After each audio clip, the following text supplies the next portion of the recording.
Here are some places in Colorado for a great weekend getaway, including a few you probably never heard of before. Glenwood Springs, Colorado. This little town on the western slope has something for everyone, whether you want to go hiking to Hanging Lake, or rafting down the Colorado, or exploring its adventure park right above town. In town, you have two great hot springs resorts to choose from. The more adult-oriented Iron Mountain Springs on the river, and more family-friendly Glenwood Springs resorts. You'll also find some old saloons and restaurants, along with a vaudeville theater, giving you a ton of entertainment options for the weekend. Next, we have Pagosa Springs in southern Colorado. This little, lesser-known town sure has a ton to offer. Their hot springs resorts is one of my favorites in Colorado. And if you don't go to the resort, you can go float down the San Juan River right through town on a tube and check out some of the free hot springs around that area. You can also ride a hot air balloon right above town. Just north of town sits Colorado's largest wilderness, along with wilderness just east of town, and west of town is Chimney Rock National Monument, making for some great hiking and exploration around this area. In the spring and early summer, you're going to see waterfalls almost everywhere you go. Next, we got the Rocky Mountain National Park area, with two great towns on each side. On the east side, you have Estes Park. This town sits closer to some of the more popular hikes in Rocky Mountain National Park and is easily more accessed from Denver. You're also going to be able to tour the Stanley Hotel and check out a lot of the great amenities in town as well. On the west side of Rocky Mountain National Park, you have Grand Lake, a little more secluded and farther away from those popular hikes. You can go swimming or paddleboarding on the lake, and in town it's a bit more western feeling than Estes, with still a good amount of amenities and restaurants. Next, we have the Ouray area. This town is known as the Little Switzerland of America. It sits in this beautiful box canyon, surrounded by towering peaks and waterfalls. It has the iconic Western Main Street. A couple of popular hikes in town here would be the Perimeter Trail going around town and checking out the various viewpoints, and Box Canyon Falls, where you get to check out this massive waterfall from above and from inside the canyon on these little catwalks.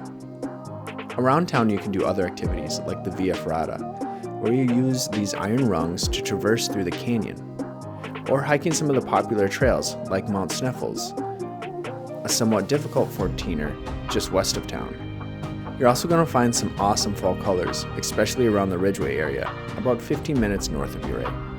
Alright, now we have Summit County, or the Breckenridge area. With this area being only an hour and a half from Denver, it is a very popular weekend destination, whether you're going skiing or hanging out on Lake Dillon, or hiking some of the mini trails around the area. A popular one would be Mohawk Lakes, or the 14er known as Quandary. There are many festivals, especially in Breckenridge and Frisco, and in Dillon they have the amphitheater, where they host some awesome A-list artists. This area has a lot to offer, and I just made a video about this area. You can check it out in the corner here. And be sure to check out my many other videos, as all I do is make videos about Colorado. Next, we have the Leadville area. Leadville is an old mining town with a ton of character. Some of the coolest saloons in Colorado can be found here. In the winter, they do a fun sport on Main Street called ski joring, where you ski behind a horse while hitting jumps and collecting rings. The town sits below some of Colorado's tallest peaks, including Mount Elbert, the tallest in Colorado, making for some fun hiking. The Mineral Belt Trail going east of town goes through a ton of old mine ruins. There's a ton of history to check out there, and I really enjoy hiking, driving, or biking around this area. There's also a ton of off-roading and some cool getaways such as Twin Lakes or Turquoise Reservoir. I also have a video going into more depth of this area up in the corner. Next, we have the town of Steamboat Springs. I really enjoy this town, including some of the iconic stores on Main Street, and delicious food options. Some popular activities here would be to float down the river in the summer or hang out in Strawberry Hot Springs. An awesome hot springs just out of town with a kind of wild feel. Clothes are optional after dark. Fish Creek Falls is a popular hike here. There is a lower and an upper, and of course in winter there's a ton of skiing here. Now on to Crested Butte, which some people call the adventure mecca of Colorado. Crested Butte has some of the best food options for a small mountain town, in my opinion, with a lot of them on this very colorful main street, along with some interesting festivals. The town is also considered the wildflower capital of the world, so As you hike or bike or fish or kayak around the town, you're going to see wildflowers almost everywhere, along with some of the biggest aspen groves. When it comes to autumn, the town turns yellow, making it for an awesome weekend getaway. Now we have Colorado Springs. This is a fun place to visit as a family, or even just as someone looking for a little adventure. My favorite place to go with a family is Cheyenne Mountain Zoo, where you get to feed the giraffes. You can also drive up to the top of Pikes Peak, America's mountain, a mountain over 14,000 feet, or take a tram to the top.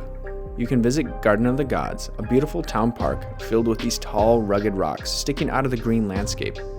It's pretty cool. And around the area, you're going to find quite a few tourist attractions for the whole family to enjoy.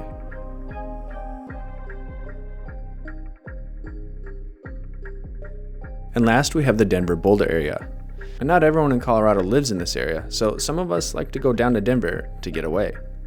I enjoy going to the Denver Performing Arts Center to check out a play or musical, one of the many restaurants downtown, and if I'm going with a family, I like to go to the aquarium or the Children's Museum. And in the middle of town, they have Confluence Park, a nice place to cool down. There also seems to be always something going on in Denver. Same goes for Boulder, as the Pearl Street Mall is full of unique restaurants and tiny little shops.